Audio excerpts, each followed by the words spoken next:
RRI en français, c'est cool. Paroles jeunes.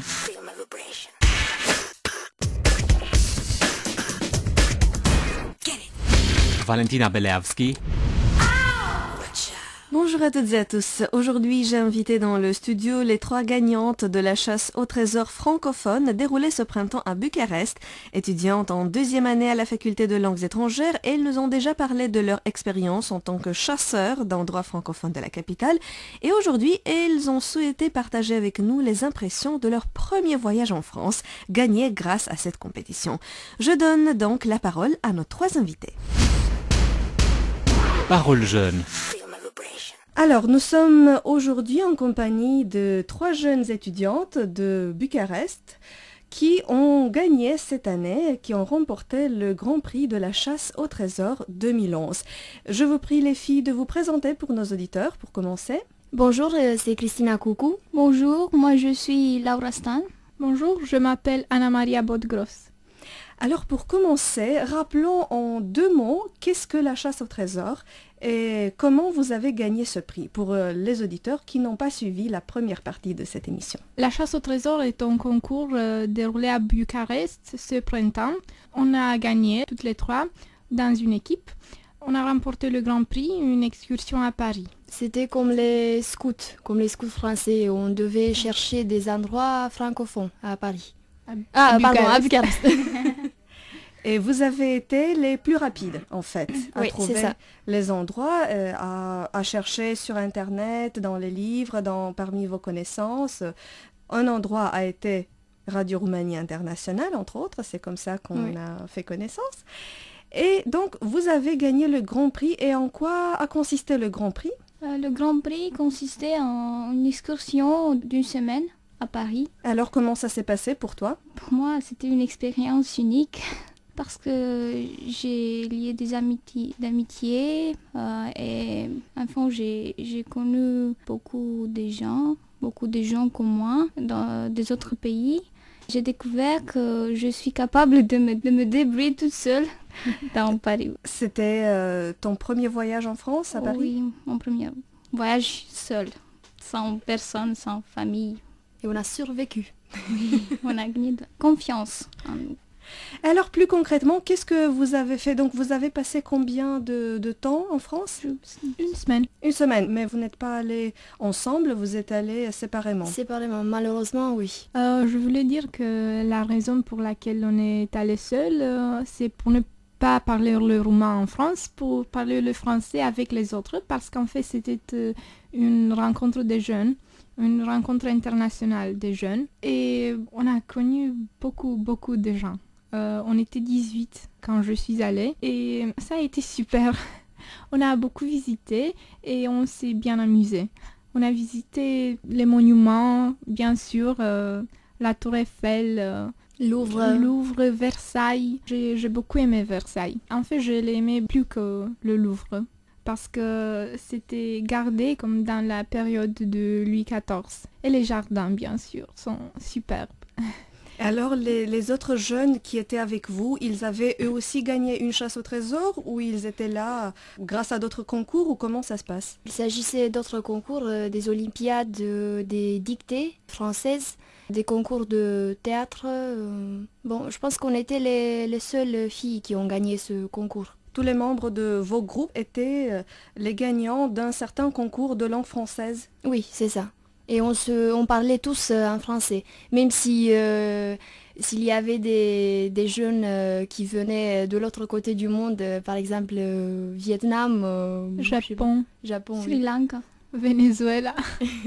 Donc vous avez fait un bain de français en fait? Oui, c'est ça. Quelle a été la chose que vous avez aimé le plus de tout votre voyage? Est-ce qu'il y a quelque chose qui vous a marqué? Je pense que ce sont les gens. Parce que Paris est une ville très belle, bien sûr. J'aimerais revenir toujours. Mais les autres ont été amusants et sympas.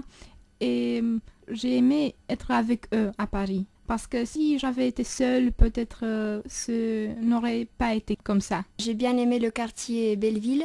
parce que c'était différent de tous les quartiers touristiques qu'on avait vus jusqu'à ce moment-là.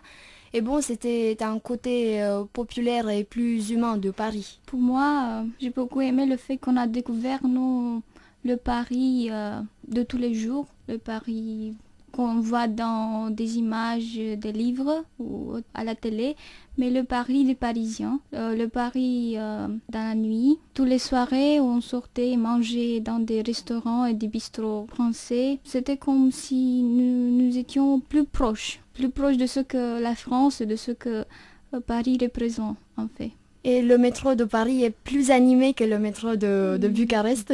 Il y a plusieurs lignes. Et en fait, il y a beaucoup d'accordéonistes et Vraiment. des Roumains aussi qui jouent la guitare et qui chantent des ballades françaises.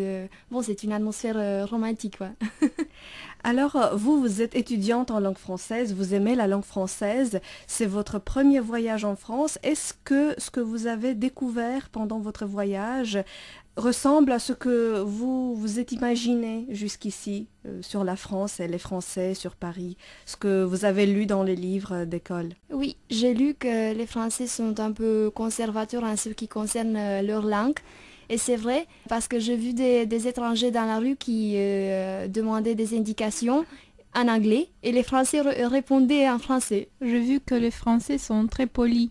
Et pour chaque erreur ou pour chaque geste, ils disaient pardon ou pardon madame ou pardonnez-moi s'il vous plaît. Vous êtes très gentils. Ils sont fortement polis, mais on est polis aussi les Roumains. Cette fois-ci, j'ai eu l'occasion de rencontrer plusieurs gens, plusieurs Parisiens, et j'ai vu que, comme Anna a déjà dit, ils aiment beaucoup d'aider. Moi, j'étais en métro, j'étais un peu déboussolée et j'ai demandé à une femme de me rendre des informations. Elle marchait très vite, elle était très pressée, mais elle est venue avec moi et elle m'a montré par où je devais aller pour arriver à mon destination. Et pour moi, c'était quelque chose d'extraordinaire parce qu'en fait, en Roumanie, et pas seulement en Roumanie, les gens ne sont si accueillants. Je voulais vous demander si, au moment où vous êtes parti en France, vous avez eu cette peur d'être jugé selon les préjugés qui circulent à l'heure actuelle à propos des Roumains, à propos des Roms, à propos de cette confusion entre les Roumains et les Roms. Oui, je m'attendais un peu à cette situation et en fait, il m'est arrivé quelque chose un peu bizarre. J'avais une discussion avec quelques femmes françaises et je leur ai demandé ce qu'elles pensent sur la Roumanie. Et elles ont dit, bon, on n'est jamais allé là-bas, mais on sait que c'est un pays assez pauvre et bon, tout va mal dans votre pays. Et du coup, en fait, on n'étudie pas la littérature roumaine, on ne sait rien de la littérature roumaine. Et j'étais assez intriguée, j'ai dit, est-ce que vous avez jamais entendu de Ionesco? Ah bon, on ne savait pas qu'il est roumain. C'était aussi pour moi le cas, mais j'ai pas eu de telles expériences. Mais j'ai passé moitié de mes discussions avec les autres jeunes comme moi en essayant de l'expliquer quelle est la différence entre les Roumains et les Tziganes.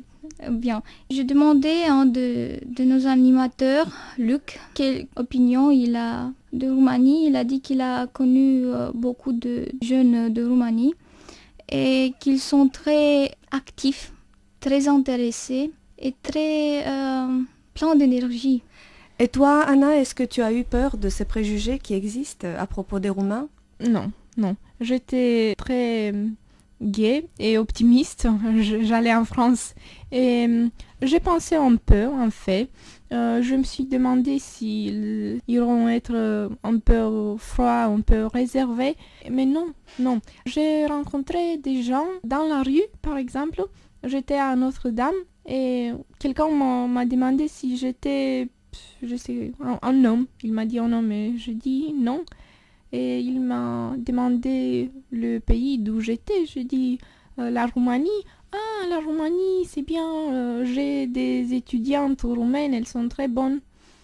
Oui, ça se passait comme ça. Mais J'étais dans le métro avec mes camarades des autres pays et il y avait un garçon qui jouait au violon. Et je me suis dit, il est roumain. Et en fait, il était roumain. Je sais qu'il y a une certaine froideur, mais je ne l'ai pas senti. Parce qu'on était tous jeunes, on était de divers pays et on voulait seulement voir Paris et s'amuser. Est-ce qu'on pourrait remercier notre animateur? Je veux remercier Faiza, Marine et Luc, s'ils l'écoutent. Et bien sûr, les camarades et les amis d'autres pays, je les salue. J'espère qu'on va se rencontrer un jour. J'espère vraiment. Oui, peut-être en Roumanie. À ce que j'ai compris, votre voyage s'est concrétisé dans une exposition à l'université que vous souhaitez partager avec tous vos collègues. Au lectorat de français de l'université de Bucarest, on a plusieurs activités. Et l'une d'elles, c'est faire des expositions dans le hall. Et on a fait une exposition, il y a 4 panneaux, avec les photos de Paris. Et le but est d'encourager les autres étudiants qui vont participer au concours. Et donc vous avez présenté Paris sous 4 hypostases? Oui, ce sont 4 hypostases, 4 Thématiques. sujets, oui, thématiques. On a Paris la nuit, Paris dans la rue, parce qu'en fait, il y avait des danseurs à Notre-Dame sur Champs-Élysées le soir. Ils amenaient en radio, ils dansaient. Et les monuments de Paris et vues de Paris, des panoramas, des paysages, en fait des photos qu'on a prises sur Paris, les 3. Pour terminer, dites-moi 3 mots pour décrire votre voyage, chacune d'entre vous. Pour moi, c'était intense. On partait le matin et on rentrait dans notre chambre le soir à minuit. Ok, donc on a intense, Amical, à propos des gens que vous avez rencontrés, des amitiés que vous avez liées. oui. Et autre chose? Pour moi, c'était Uno. C'était un jeu aux cartes que j'ai appris. J'ai appris beaucoup de choses là, beaucoup de jeux, et beaucoup de mots en d'autres langues. Pour ne pas dire Uno, je pourrais dire diversité. Voilà. Bon, pour être... On finit sur ce mot, Alors, diversité. Parole jeune. C'était Anna Maria, Laura et Christina, étudiantes en 2e année à la faculté de langues étrangères de Bucarest, qui nous ont raconté leur premier voyage en France gagné grâce au concours interuniversitaire La chasse au trésor francophone. Sur ce, chers amis, notre chronique jeunesse touche à sa fin. Prochain rendez-vous avec les jeunes de Roumanie dans 2 semaines. À très bientôt. Parole jeune.